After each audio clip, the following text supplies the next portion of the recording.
Evanescence. Wake me up inside.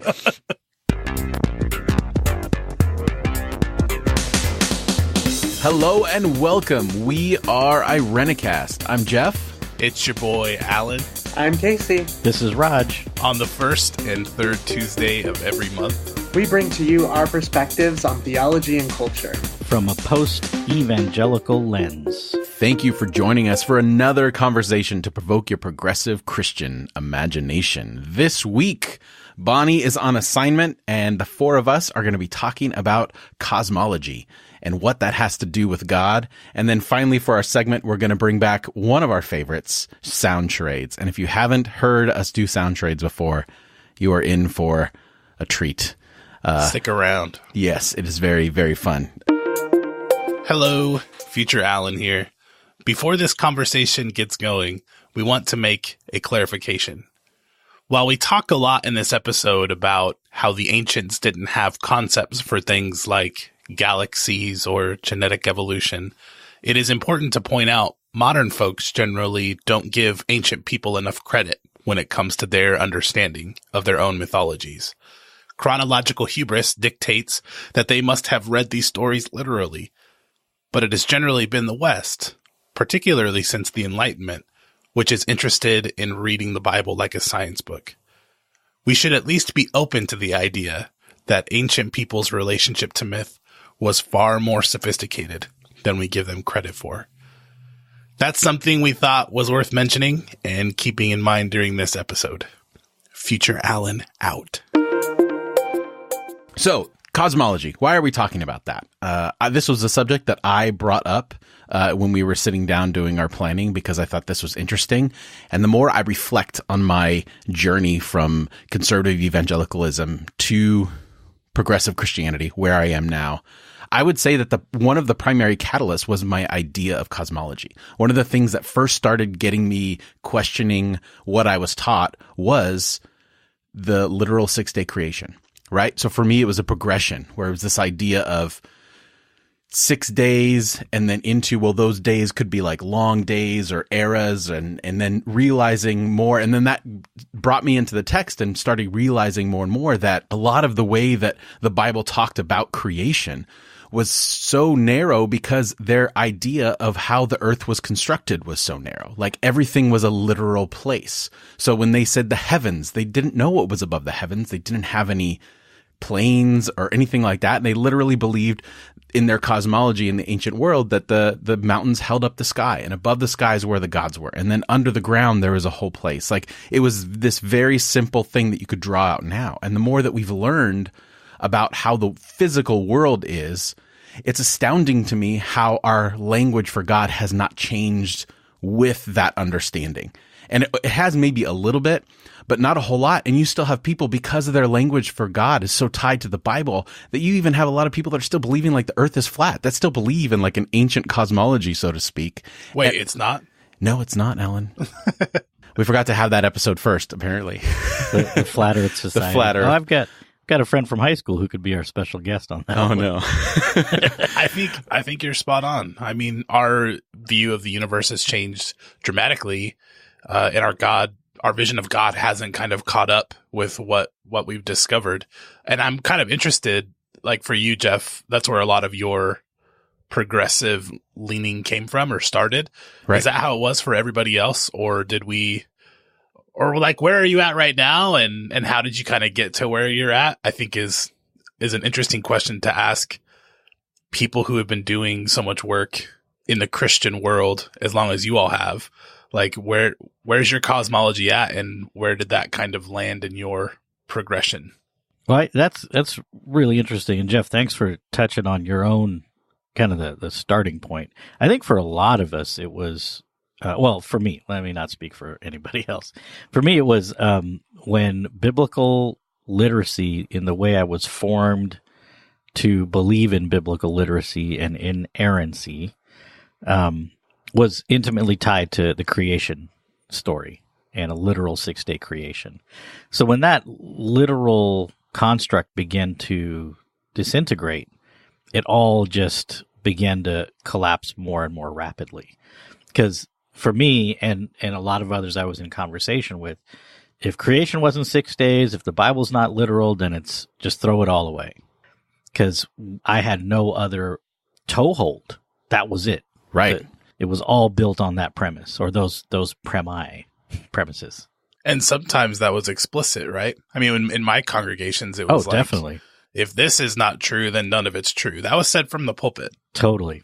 And it was like, if this cosmology that the ancients had isn't what we have now, then you shouldn't be a Christian. And I think for me, I mean, it hasn't played out that way. I think an updated understanding of the cosmos actually informs my faith and helps it as a Christian, and it doesn't have to be a war. I think that it has even deepened my faith, because having a cosmology that says that you have to believe in a 6-day creation and you have to see Scripture as something that is inerrant and infallible and blah, blah, blah, doesn't allow for mystery or wonder. I remember starting in confirmation. So as you all know, I grew up Lutheran and evangelical. And so my grandma wanted me to start confirmation. And one of the very first things my pastor did was take all of these little 6th graders, and lay out under the stars. And he said something like, you see these stars, but there are stars beyond those stars and stars beyond those stars. And what do you think is out there? And it like blew my mind. It totally, like, I had never thought about that, right? And so it was sort of an invitation to wonder, to live into that mystery. And so I do that every year with my kids, all of my youth group kids. We lay out under the stars. And my point is to say, like, when we stand before the infinite, we are left wondering how we matter. What are we in relation to this enormous, grand painting of stars? And for me, I think that's what draws us to the divine. God, do I still matter? Like, even when I look out over the stars, what is my relationship to you? And I don't need to go to Scripture for that. Right. And I think that understanding and encountering our cosmology, our space that we live in, I think it's essential to expanding our understanding of that, and then also allowing it to expand our understanding of our relation to That's our right. faith. And I think that the two primary things, I think it affects the way that we encounter people, and I think that it affects the language that we use for God. And I think that the language we use for God can determine a lot on how open we're going to be towards new experiences of who God is and what the divine is in the world that we live. You know, look at the whole idea behind the creative endeavor of sci-fi, right? It's meant to give you this place where you can disconnect from the current world that you're in to encounter ideas that you can't really do right now. Like right now, one of my favorite shows on TV is Supergirl. And, you know, so it's, you know, Supergirl. She's from Krypton and she's been sent over here and all that kind of stuff. But it's a great allegory for immigration. So you can use that story for an immigrant coming to this world to help people. And they're really doubling down on it in this season. And you can really you can use these ideas and expanded understanding of the cosmos, speculation about the cosmos, and relate it to how we relate to one another. And then I think thereby relating it to who God is and using different language. Like for years, I always use the language of, you know, God of the universe, because it expands more than my God, or, you know, God who saved, whatever terms we use for God. God is king, which is so like, you know, here and now. And there's no room to breathe in that, you know? That's right. And one of the, you know, I mean, we're getting ready to start Lent, right? Ashes to ashes, dust to dust. From stardust you came, from stardust you shall return, right? I mean, for me, I think that is a beautiful understanding, that it's not just as we look up into the stars to see how we are connected to the universe, but also how we are connected to one another. I really like that, Jeff. Yeah. And Jeff, bringing in sci-fi and a superhero in one thought, again, kudos. It's great. It's what I do, Raj. Is what I do. We should have like a bingo game where, you know, did Jeff do that? There's a drinking game, an Irenicast drinking game. How nerdy is Jeff going to get in this episode? But the connection you made to a shift in cosmology, and of course the relationship to our understanding and our vocabulary for God, is really interesting. Because one of the things I've just observed is how many folks who are kind of on this journey, they'll journey into deeper, wider understandings of science and maybe practice yoga and sit out in the woods and commune with nature as a divine experience. All good things, all great things. But the nature of God somehow doesn't shift a whole lot. And I'm wondering if that's not truly this is another episode, I think, but it's not deconstruction. It's just sort of remaining within the construction, but evolving or allowing awareness to remold what's inside an existing construction. And I don't know if there's like how that fits for any of you or if it doesn't. There's a certain amount of unlearning that goes on, not just unlearning of the past and our physical awareness of who we are as beings, but talking about cosmology and physics. There's a lot that's not like natural for us. We spend our lives in our bodies throwing a baseball, or Paul Wallace is someone who makes that observation. Like, he talks to his class, you throw a baseball, someone hits it, and he asks his class, what's propelling the ball into the stands when someone hits a home run? And everybody has guesses. They'll say like the forces of gravity or different things. And he says nothing. From the moment a ball is actually hit to the time it gets into the stands, it's actually slowing down. Air is slowing it down. And gravity is slowing it down. And like that kind of intuitive knowledge is so at odds with kind of what we know about the universe now that there's a certain amount of unlearning and kind of deconditioning that you have to do to enter into the world of physics and cosmology, and especially in terms of religion. And so like for a lot of people, when they learn physics and they learn that, oh, wow, time is relative, it's not uniform, they don't lose a whole lot. They're like, wow, that, my ideas of time have to change a little bit. But when you think about the grand scale of the universe and the nature of the universe, when that changes, you're losing an entire structure of reality and of God that you kind of are built with. And I think for Casey to lay on the ground and look at the universe and have this experience of love is something I can relate to. But I think for a lot of our listeners, maybe, and for a lot of people I've worked with, there is a real sense of terror. Like realizing that, the Copernican revolution, recognizing that Earth is not the center of the universe, scared people, and people opposed that. The church opposed that. Other academics opposed that, even when Galileo confirmed it. And then expanding that, the cosmological principle, recognizing that the Milky Way is not the center of the universe. And just to kind of illustrate how far like we've come from ancient cosmology to where we are now, it was only in 1929 that we discovered there were other galaxies. That's when Hubble like saw Andromeda and was like, wow, that's not a patch of gas in our galaxy. That's actually a totally different galaxy, unimaginably far away. Only in the mid 90s did we discover there were other planets orbiting other stars. We didn't know that before. So like our understanding of the universe is exploding in the last 100 years, and we don't even know what the ramifications of that are. And there are going to be spiritual ramifications. But when the Bible was written, it's not just that there are pillars under the earth and that, the sky is a firmament, there's a dome, and there's water above, that the gates open and then the rain comes, and God lives in this like space, literal space above and beyond that firmament. I think reading the Bible, you have to be able to understand that, to understand what's being written. But their concept of like embodiment was that earthly things exist on the earth because of some trait within themselves. Like human beings don't fly in the sky because earthly things gravitate toward the earth. Like lowly things are lowly. God is high because there's some essential nature about God that is high. So comparing our cosmology to like ancient cosmology, I think the gap is much more significant and further than most people could understand without really looking at it. And so when they're deconstructing, right, our faith, if you don't know where the field is at and how much has changed, of course God might not change a little bit. Like, of course there's going to be some journey there, because it's kind of hard to even move that direction for us. It's been less than a generation since we've discovered these really huge things. Like your baseball illustration's kind of cool. That was Paul Wallace. Well, the one you stole is good, Alan. I like it. you invoking Paul Wallace. Good job crediting Paul. I have witnessed what I think what I think I have witnessed numerous times are people that are actively seeking. And let's couch that seeking in they're standing at home plate, balls are flinging at them, and they are trying desperately for something to connect. And then finally one connects and they're like, oh, shit.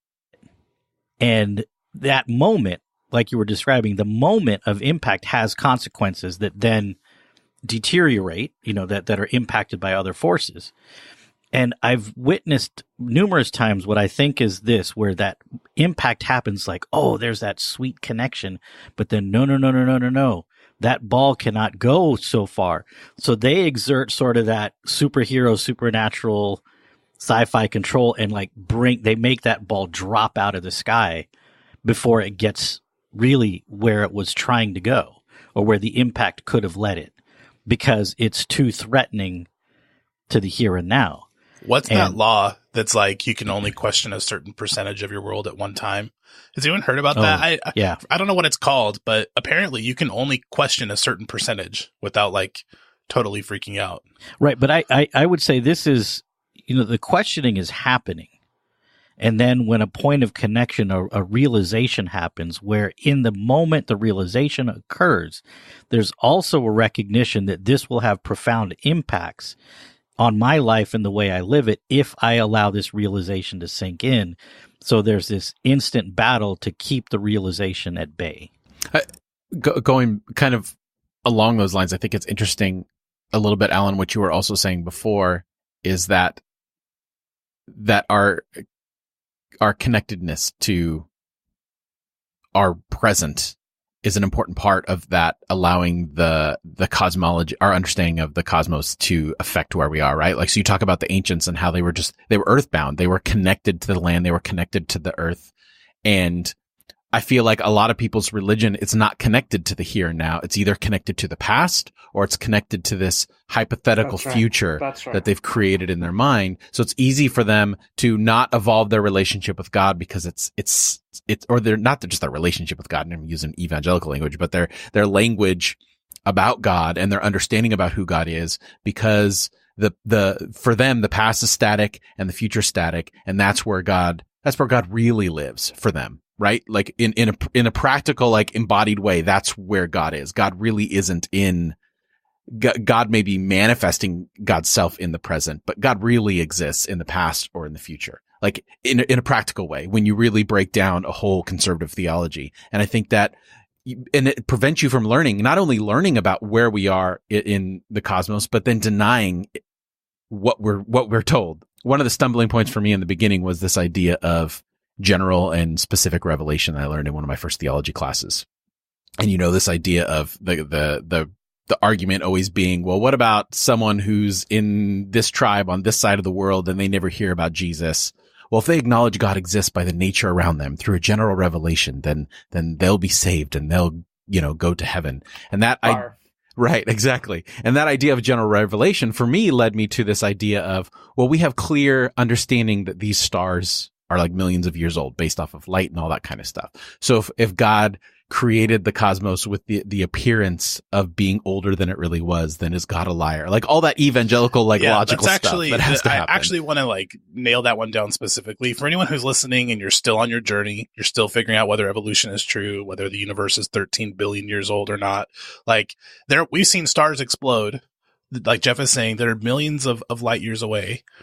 And if the Earth is only 10,000 years old, that means God created that light en route from a star that never existed. And it only looked like it blew up, but God only created the light photons of an explosion event that was headed toward Earth for 10,000 years. And that's it. So yeah, basically we are being asked by conservative interpretations of Genesis 1-3 to believe that God created a universe that looks friggin' old and to disbelieve it because of what poetry is telling us in Genesis 1-3. And that matters.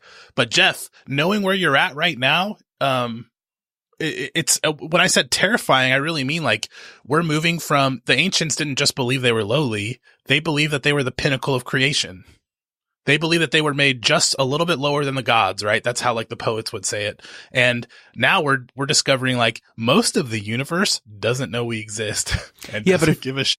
But if you look at the like, history, even like outside of cosmology, if you look at the history and the progression of ancient people through particularly the lens of our scriptures, there was still a changing of their language based on the changing of the landscape in which they were due. I'd be curious to see that, but my speculation is that the language about God had changed more from the first scripture that was written to the last scripture was written since Jesus and today and how much we've used language. Like, because they were still changing based off of the political landscape. They were still changing in their theology based on who was over dominion. Like, I mean, Israel's language about God when they were the ones in charge compared to their language of God when they were the ones that were oppressed. They felt the dynamics of their changing landscape and didn't seem to like hold on to the way the old thing was. There was this understanding that the world evolves and new eras happen and there's new ways to understand God. And I feel like Christianity as a tradition lost that along the way because we're still using the same language that we've used since we become an institution. One of the oldest parts of the Bible, and this is really cool. Again, I got this from Paul Wallace, but Job, there's a really cool way of reading Job where Job's world is based on traditional knowledge and spirituality and cosmology. Like, he does good, he gives to the poor, he's an important part, he sits at the city gate, he's an important man who is blessed by God in everything that he does. And if you take the beginning of Job and the ending where God and Satan are talking and you kind of remove it, there's this like extended argument between traditional religious knowledge and experience. And for Job, he's saying his experience doesn't line up. And he expects God to be like him, an anthropocentric God. He's like, argue with me. I've done nothing wrong. Why am I experiencing all of this like chaos in my life? Why is this happening to me?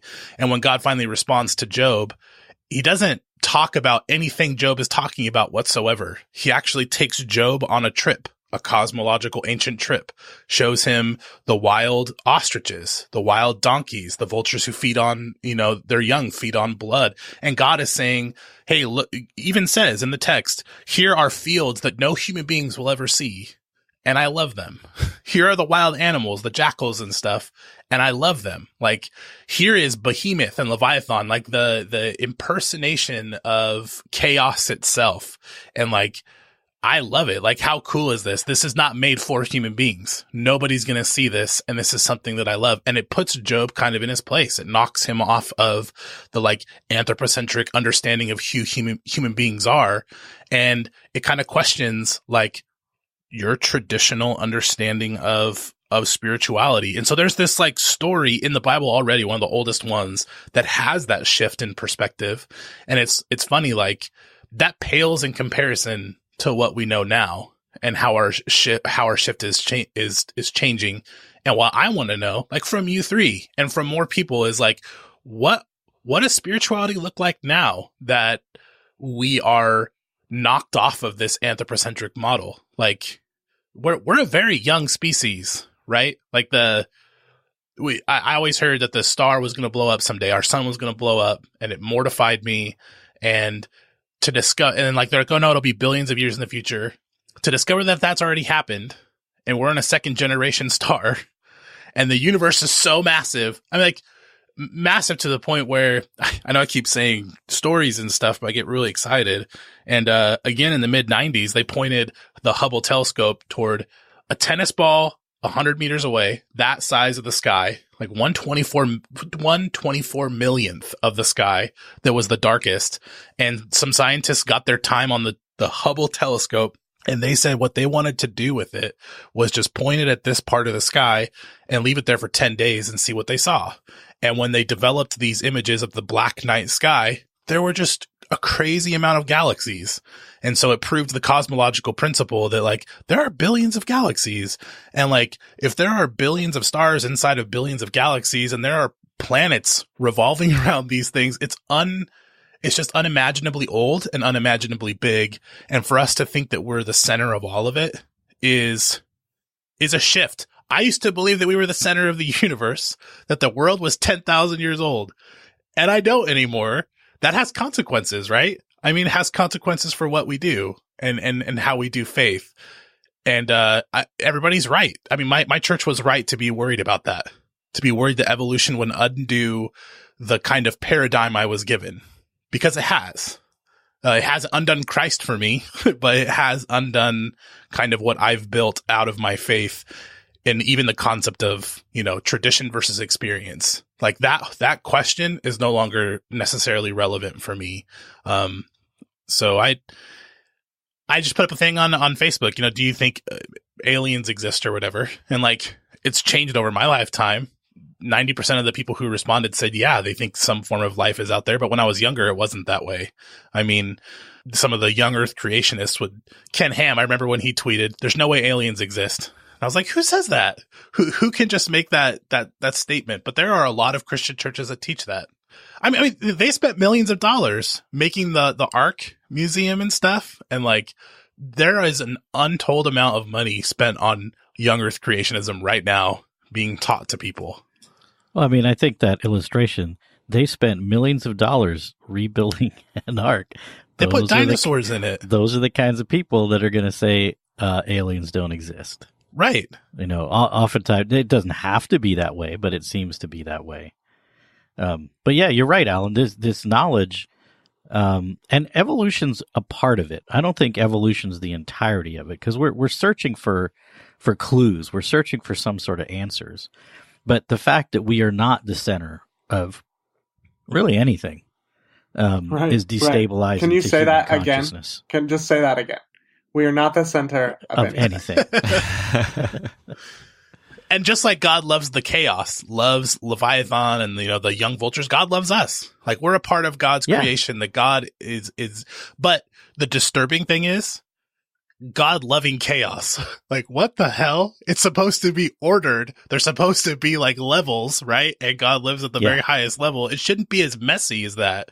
But I think for me, I mean, that's where my cosmology changes, right? If there is no big God up in the sky and there is no hell down below, then where is God? Absolutely. God is within us. God is within us. God is all around us. And that's what changes. Your meaning and purpose begins to be formed around something different. And that's what I think is so beautiful. I actually think that cosmology is where we all start. I mean, that's what should change first, is your cosmology, beginning to understand your relationship to everything. Because this is the problem that we're having. People begin to say, well, if God is up in the sky and Jesus is going to come back on a big cloud. I didn't say the F word, Jeff, because you bleep me out every time. I do. You have a potty mouth, Casey. If Jesus is coming back, then we have no repercussions for how we treat our planet, how we treat our neighbor. None of it matters. Right. Because Jesus is coming back. God is up in the sky and going to whisk us all away. We saw recently someone talking about the rapture, like, oh, Jesus is going to take us all up. Well, and some people get to stay behind. And that's all crap.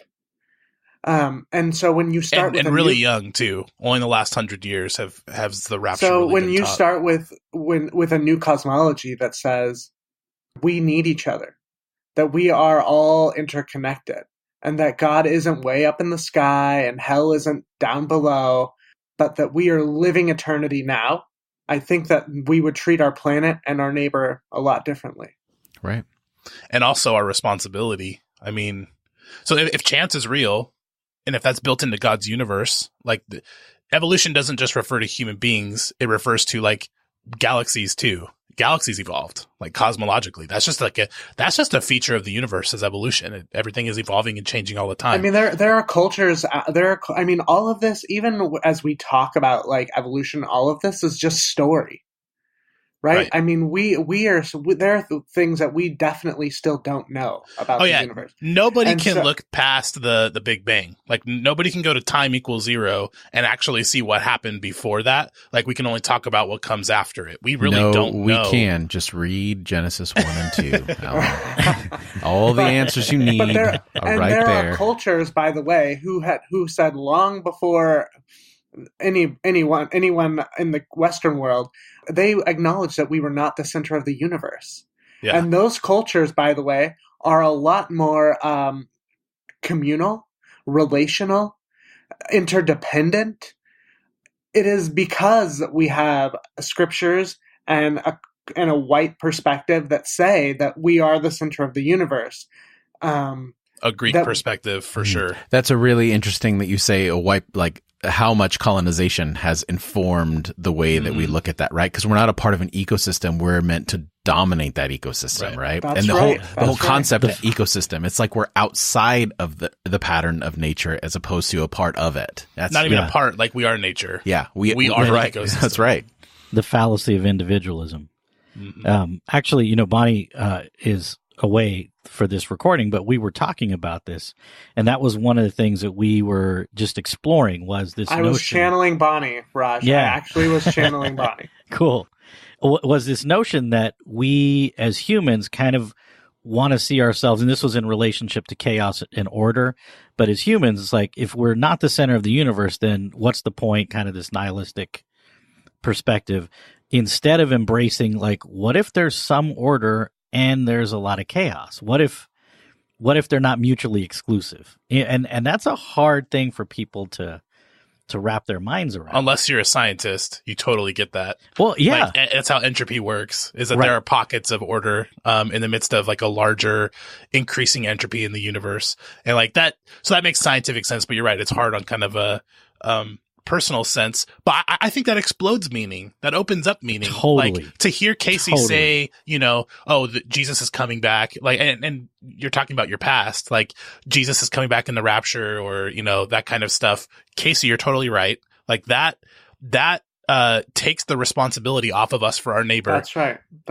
But also it takes our imagination out. Like there's one right way to do things. Everything's going to be wrapped up nicely in the end. To believe that God is actually like interested in kind of this chaotic universe and making stuff with us and everything that we do, and there's chance built in, like God's not just predetermining everything. There is real chance. That actually gives us responsibility for our actions. That's right. Like, that's exactly right. That's God my is whole not, point. And that's what I was saying earlier about imagination. Like I started my whole thing about like, when you look up at the stars, you're left to wonder. And what Christianity has done and colonization has prevented us from wondering, and has instead handed us a narrative and said, this is all you need to know. Right. It's like it's like that annoying person that sits with you that's already seen the movie, that spoils every aspect for you and takes away the sense of adventure. So basically Christianity is the friend you don't want to take to the movies. Exactly. Right. Or thanks for ruining the rest of this season of Supergirl, Jeff. You're welcome. I didn't tell you the end. I didn't tell you that everyone dies. It's unfortunate because Christianity Bonnie will love it. Christianity doesn't have to be like that. Like I want to talk more about Christianities with an S, because there's so many different kinds, and there always has been different kinds from the very beginning. I wonder, for me, as we're talking about this, I don't know about you, but I love going on drives, like rides. And a lot of times I'll hand Jose the keys, my partner, and say, just drive. I don't care where we end up. And in the same way, I want my faith to look like that. I want my cosmology to be that way. Like, I don't know where we're headed. I hope we're headed to like an ice cream shop, but I think the journey together with neighbor and God, the journey together is far more important than where we end up. Our son's literally on a journey. Like, just thinking of what you're saying, like explode it to like a bigger and bigger perspective. Our sun is not still. It is actually moving through space, and we're like swirling around it. So it kind of looks like a corkscrew going through space when you look at it from a different perspective. And our galaxy is on a journey somewhere. We're like our solar system's a giant spaceship, like headed somewhere.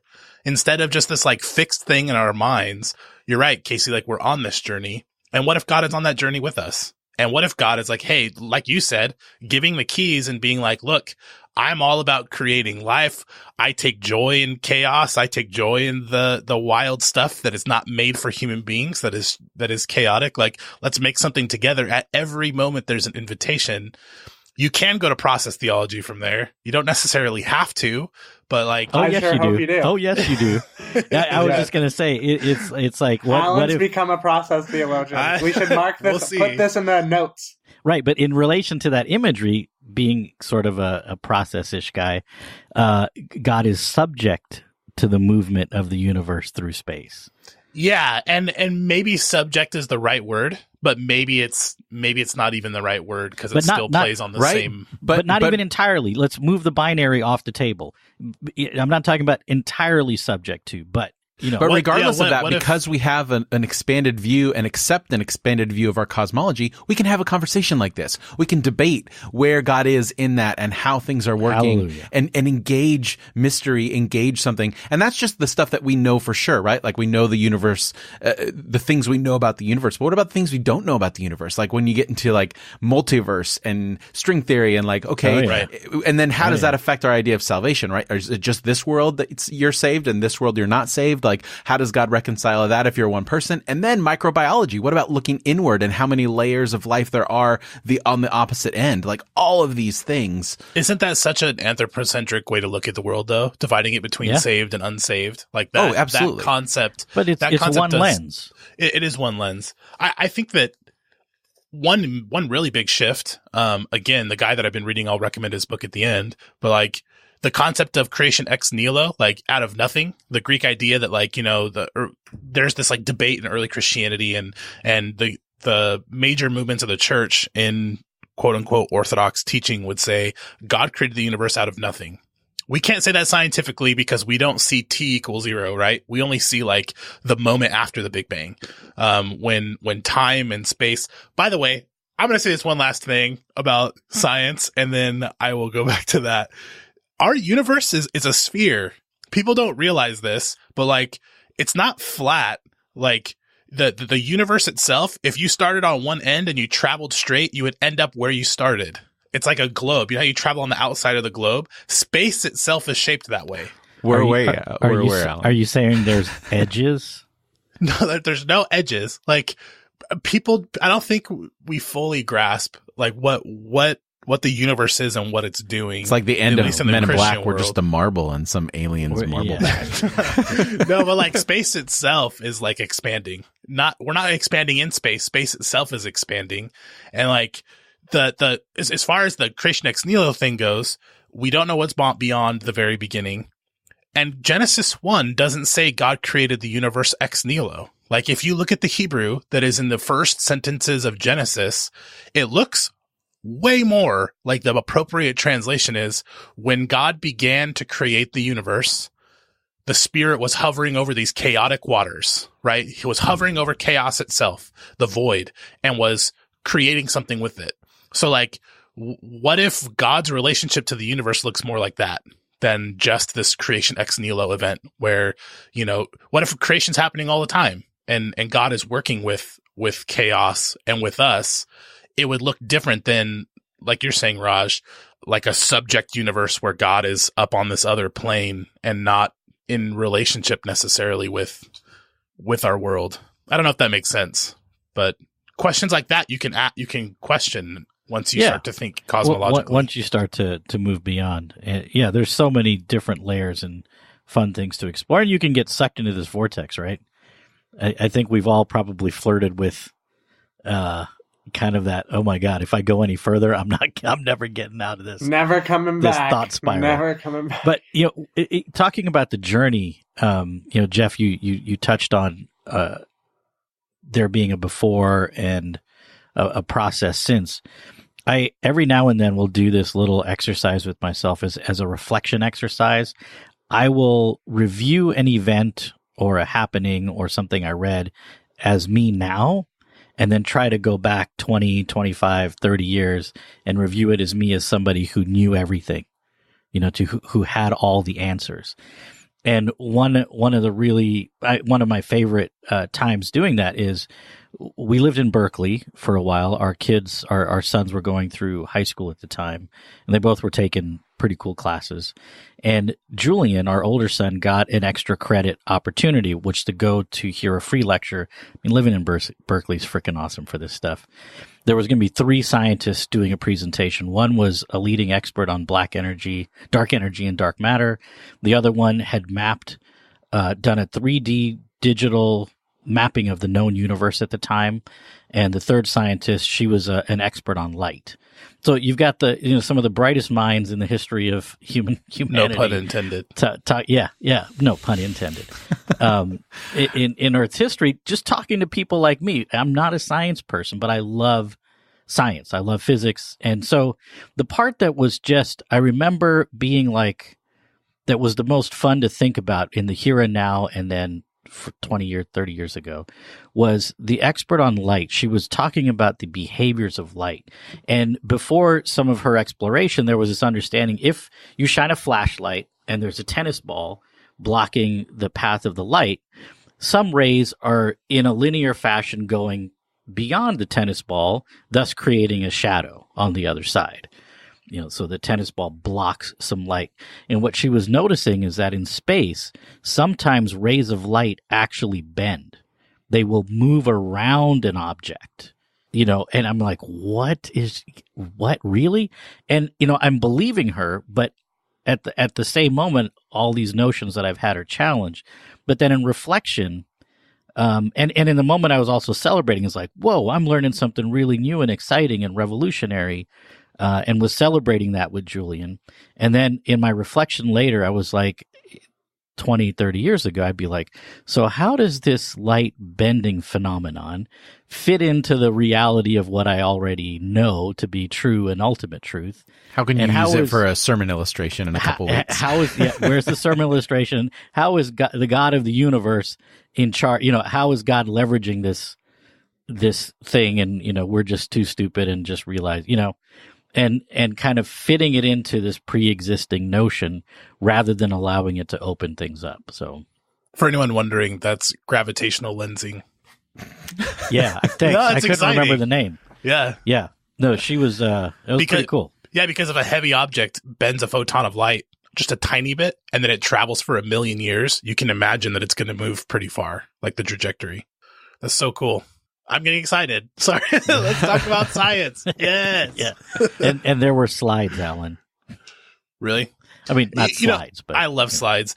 So I want to know what this looks like in a progressive context. I'm going to your church. I'm going to your home. I'm your kid, whatever. I want to know, like, what impacts does this have for your spirituality? Like on Sunday, I did a little meditation this last Sunday where I talked about how we're discovering we're very connected with all the life around us. We share so much in common with our plants and animal relatives, like DNA. And I had like a little meditation where I said, put a hand on your chest and a hand on your leg and think about all of your ancestors, like leading up this great chain of being, all of these mothers and fathers and families and all kinds of things that brought each individual to successful adulthood all the way down to you. Like, what does that do for you spiritually? I kind of want to know for you guys, like, how has the shift in cosmology informed your faith in a group setting? Not just like, on your own, but if you're doing faith with other people in a progressive setting, does any of this stuff make a difference for you? Like, how should it shape communal life for us? Should we talk about this in church, or does it just piss people off? I don't know. Like, I don't know if that's still working with the old model, like, hey, let's get a sermon out of this, but I want to know what this does to church people. You know what I'm saying? Like, so what you're saying is like in a situation where you have a community who's all in terms of an openness to cosmology influencing who they are, and what does that look like? Okay. Or maybe wants to be all in. And right. And everyone has disagreements and stuff, but a community that's moving in a more progressive direction. That's a really good question, Alan. And I think people that come to progressive Christian communities are looking for newness. They're looking to encounter new ideas and new thoughts, and maybe they're okay with some discomfort already, because many have transitioned from somewhere else. Few people show up that have never really been part of a faith community ever, and they're just like, oh, I could go to this one. But I think one of the things leaders in every context, one of the mistakes we often make is assuming that people don't want to know stuff. Like they're really gravitating towards absolute comfort. And I think having community that is radically accepting of you as a journeyer, not you as a fixed spiritual thinker. And that's where the security rests, is your process is welcomed here. And then leadership works on educating and creating a little bit of discomfort, intellectual discomfort, so that we can converse and come to new understandings. Casey, and how I about think, you? and I would say parenting is really similar. Some of those same elements as a parent, we've tried to celebrate. Like, oh yeah, that kind of changes everything, doesn't it? So what do we do about that? That's a fundamental shift, like valuing spirituality and people as spiritual beings on their spiritual journeys, apart from just tradition, is a big shift in communal life for me. And I think I'm having a spiritual awakening in my life, recognizing that this stuff that we're doing like really does matter outside of tradition necessarily, like, and outside of other things, outside of just science or whatever. Our spirituality is a real thing, and it's important. So I think you're right, Raj, in saying that creates some sort of security for people, for me, at least enough to do stuff with other people. Yeah, it gives you some courage, right? And a little freedom to try, because you're not going to be left alone just because you think differently tomorrow than you did today. At least I hope you know that. Just as the universe is in process, so are we. And allowing space allowing people to be in that process, to allow space for them to be in that process, and to know that God is in process. I try most Sundays to say at the children's time, I pray this prayer with them every Sunday. I have for 2 years. God, I thank you that these young people are your hands, your feet, and your voice in the world. Because I think they need to know that prayer is only a part of it. You are left to do the work. And so you are a part of the process of creating the world that you and God imagine together. I think for me, it is an open understanding and acceptance of our expanding knowledge of the cosmos is the canvas for reconciliation, right? It eliminates a need or a desire for nationalism. It eliminates a need or a desire for an us versus them. It reconciles your life outside of the walls of that community to experience other things and not draw in to that community and be sheltered from everything else. Like, it is reconciliation with yourself, with your community. And that's again, this isn't an ideal situation. I know that there are valid things to be afraid of in the world, especially if you're a part of an oppressed people. But if we're people that are like living for a future kingdom or whatever we want to call that, then creating spaces where reconciliation can happen, I think it starts with an understanding and an acceptance that our world is ever changing and we're a part of it and we're not the center of it. And I think that's kind of the central focus of it. So I was listening to Switchfoot yesterday. The new album? Come on. And Wow. one of their older albums popped up, and it was talking about it was like a kingdom song, which was a little triggering. But it did lead me down this rabbit hole around, what do we actually pledge allegiance to? And what is our actual responsibility to the world? And what fascinates me is, we grew up in traditions that said we are set apart. We are not of this kingdom. And yet these are the same institutions that continue to get pissed off when people kneel for at the national anthem and continue to support one nation under God bullshit, right?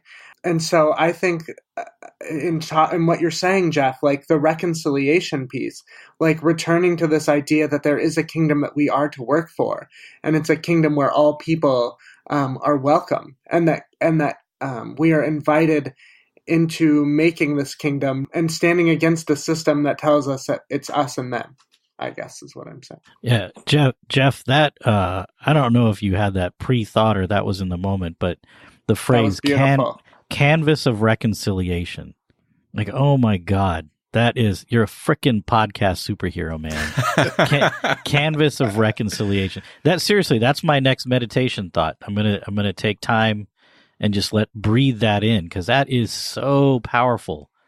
I mean, the imagery and the possibility, as a processy guy, the possibility there. Oh man, beautiful. Thank you for that. Thinking about Job, like where he started before he went through the cosmological shift, he was kind to the poor. And then when he went through his stuff, he became the poor. And like that was a very painful thing for him. And then to realize, wow, I'm kind of like the wild, like recognizing this has forced me to recognize the chaos in myself. I did the Valentine's float thing and I had this really weird experience. I've been like reading and thinking about things. And then I recognized there are places in me that are not for other people. There are whole worlds inside of my body with like millions and millions of life forms that are living inside of me. I know that might freak some people out, but like that are living and they have significance that it's not for you. It's not for anyone else. It is this God that appreciates, the wild field appreciates the wildness in me. How can I appreciate the chaos in me? Like that scares me. As someone who needs an ism for everything, right, Jeff? That's where we began. That's right. Like, where I began was Jeff saying, hey, if Genesis 1-3 is not literal, it won't shake my faith. And I was like, oh my God, there's no way. How can you possibly say that? To where I'm at now is recognizing, like, no, there's chaos in me to be loved by me. Also, it lowers my anxiety to think that we're not the center. It makes me really anxious to think that we're responsible. This is something else. I used to believe that human beings were responsible for all death in the friggin' universe. I believed that human beings' actions in the Garden of Eden introduced death into existence. Oh, that's a and whole nother. Everybody that no, it's a part of cosmology. Right. Every single animal that ever died was a result of our decision. That kind of like psychological burden on top of a species like ours is unfortunate. I think Genesis 1-3 is beautiful. It has so much truth to convey. It has spiritual insight. It informs me as a spiritual being. But to say that like original sin and the fall was a literal thing puts so much on us. Like, of course we're shitty. Of course we're not worthy of love because we're the death bringers into if you really do look at the universe and how huge and old and massive it is, and then you tell us like, hey, you're responsible for every tornado and every bee that ever stung someone or every like, fish that ate another fish. It's a result of your decisions as a human being. Like, how does that shape us as people? As responsible agents. You scapegoat, because then it's not your sin that's destroying the world. It's Hollywood's sin, and that's why the hurricane happened, or whatever. Like it causes you to shift because no one really wants to accept that idea that they are responsible. So they create a hierarchy. You have to create a hierarchy to survive, probably like mentally and emotionally, and that's why it's the opposite of reconciliation. It's the opposite of what the heart of everything that all of us on this show have dedicated our lives to, which is a full acceptance and understanding of the place that we are at, and hopefully making us more prepared or comfortable as we enter into the future. Bring people along the way, not in like a get people saved way, but get people to understand that who they are and how important they are in the grand scheme of everything. And it's relieving. It is. It absolutely It's relieving is. to know that I'm not the center of the universe, honestly. All right. Any final thoughts before we close out this conversation? That was it for me. Okay, this is going to seem like a total, like, what is Raj talking about? But there's Radiolab did a recent series on gonads. And okay, all right, I'm tracking. Just keep going. If you've listened to this far in the podcast, you get the real stuff. I am so excited to listen to this. Because there's so many presuppositions that we have about our cosmology from our old paradigm. There's a lot of presuppositions we have around gender and biology and chromosomes and blah blah blah. And this episode shatters all of it. It's awesome. And gonads are superheroes in the real. Check it out. Check it. Like Radiolab. Old wine sex, right? I'll check out the gonads. Radiolab. Yeah. I think it's 6 parts. It's fantastic. But I guess what consider the gonad. That's the consider the gonad. Episode. There's the illustration. But yes. You think one thing at one time and one point in your life, and then new information comes along. You got to wrestle with it, and you either bury it and go back, or you embrace it and you're open to what's next. But there's also to jump onto that, because I think it's perfect. That's exactly what I want to hear if I'm listening to this episode. But there also still is a sense that you do go back. You're still washing your clothes. You're still waking up. You're still working your job. And you can do all of those things from a different perspective, from this radical shift. Like, that's what they say in Buddhism is like you're chopping wood and carrying water before the Enlightenment, and you're doing the same thing afterward too. Like, there is a continuity there. I was just going to throw in chop wood, carry water. I love Chop that. wood, That's carry so water. good. Embrace the mystery that is around you and within you. There we go. That is the one to end on. Let us know what you think. This is obviously a conversation that has many layers to it. So add your voice to this conversation by commenting in the show notes at irenicast.com/138. Also in the show notes, you'll find relevant links and a complete list of all the other ways you can like, follow, and contact the show. That's irenicast.com/138. On the other side of the music, we are going to be playing sound charades, which is really fun, and we'll explain how that works. So stay tuned.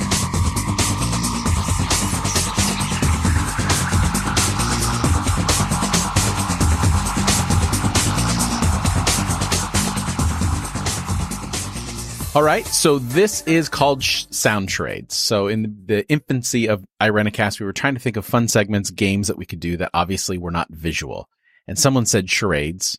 And we laughed. We're like, you can't do charades. And then we're like, well, what about sound charades? We just do a sound instead of acting something out. And it turned out to be a hit. It's fun to do. It's embarrassing. It pushes us out of our comfort zone. It helps us recognize that we're not the center of the world. And we're going to do that. So this is how it works. If you ever want to play along or, do this with your friends, we in the show notes, I'll put a link to the word generator that we're using. So basically we've set it on moderate words. Because the harder it is, coming up with sounds is ridiculous. And we are going to do our best sound impression, no words, of what's going on. Even on our end, we're turning off our video so we can't see each other. This is going to be, we can cover it up or whatever, however you want to do that. And you have to go with the word that it shows, even if it's like extremely difficult. Just try your best. Right. Casey's volunteered to go first. He's going to click the word generator, and then he's going to go with whatever word. So no time to think about it. You're just going to do your thing. So Casey, are you ready? Yes, I am ready. Okay. Proceed. Shoo, shoo, shoo, shoo. Skiing? Knife. Nope. Shoo, shoo. Washing so machine. ridiculous. Shooting arrows. Broom. Nope.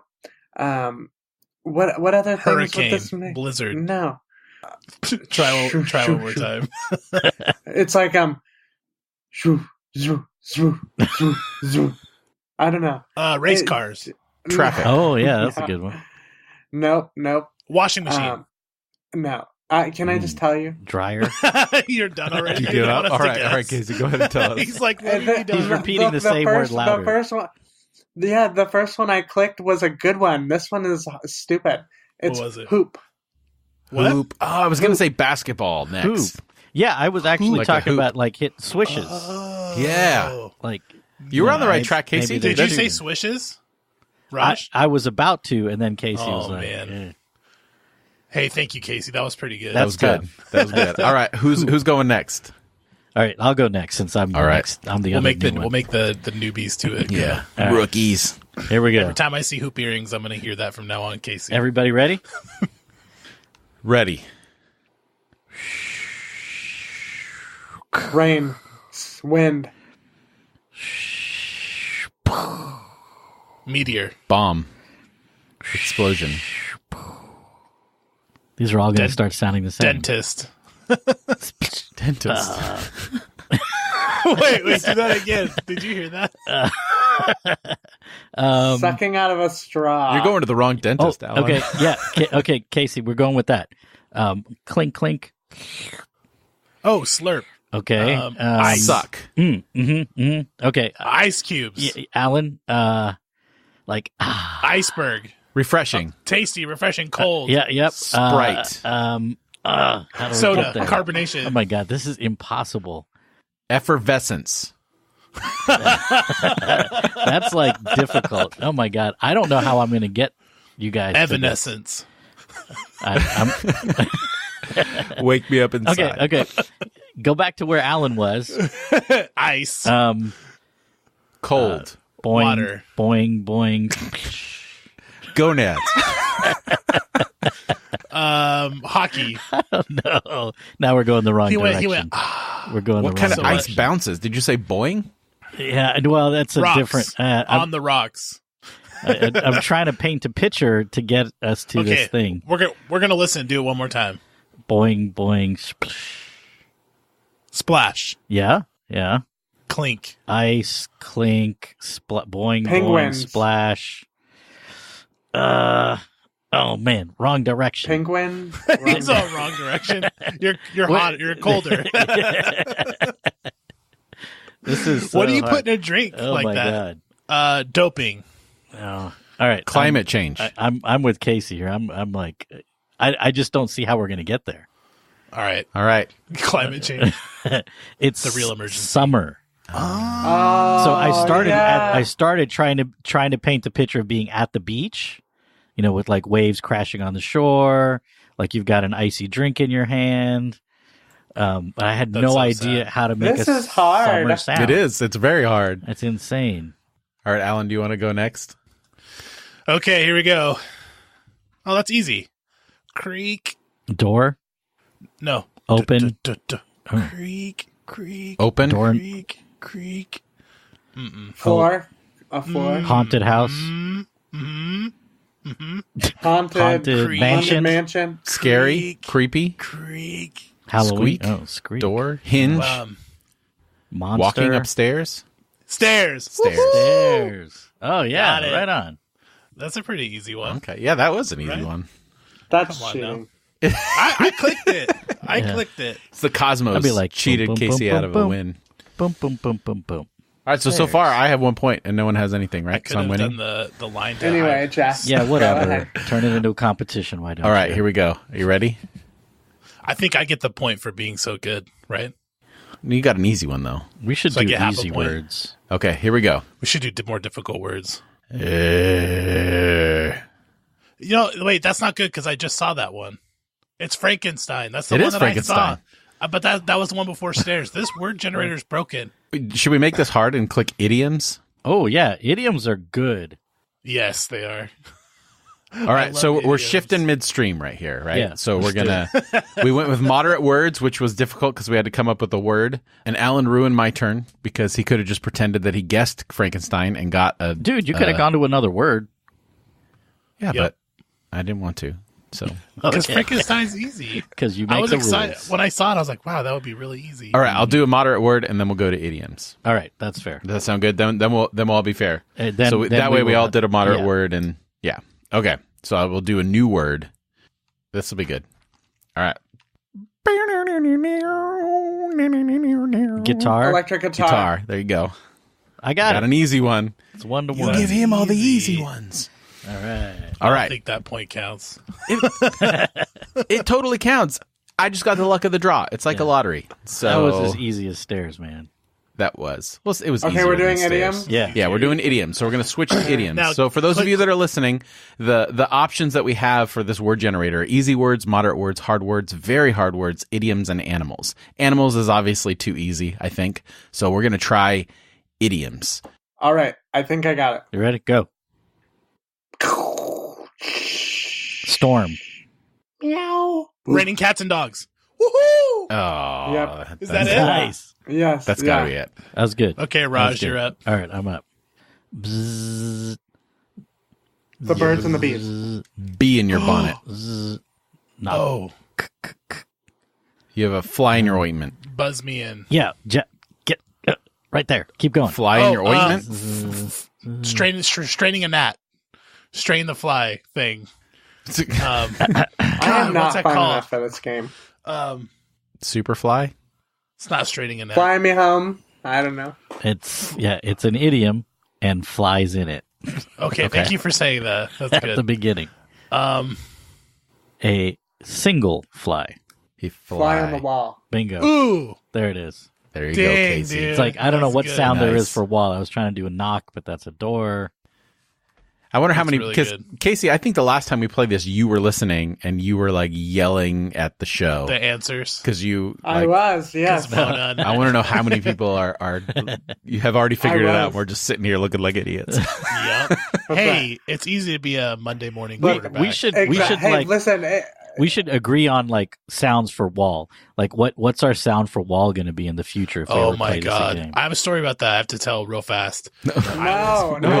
Wait, real quick. Keep going. I was in high school. We and need it was like in little history. intro music for story time with Alan. It was history class. It was It would history be half the class. podcast.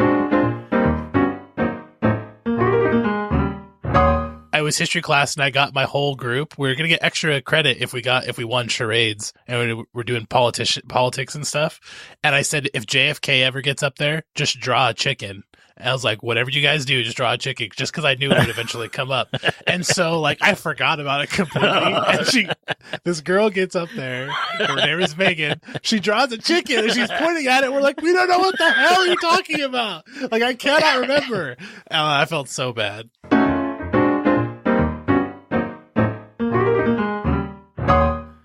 That's actually a good Alan story. Yeah, Actually, right. a good one. Hey, No, that's funny. all right, I'm up now. All right, Alan, you're up. Okay, here we go. Oh, this one's really easy though. JFK. No. Okay, I just think it's easy, but okay, I'll do it. Dog park. His bite is Dog bite. bark is bigger than the bite or whatever.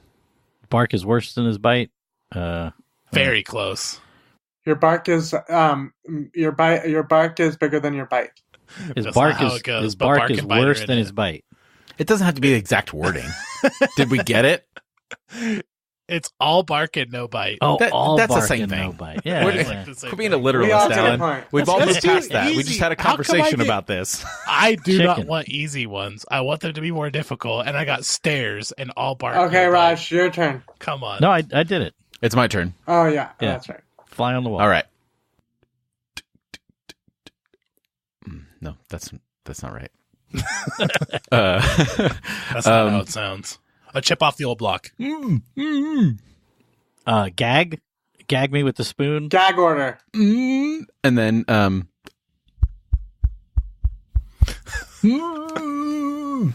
Escape room. Kidnapped. In your coffin, What? But idiom. locked in, What's an idiom with gag? I'm guessing gags in or there. someone who just can't talk, who's inside of a box. Inside the box. Those are good sounds, Jeff. How do you know? That frustration. do we have a sound for like parts or whatever? Like, you know, in Oh, you charades can't you talk.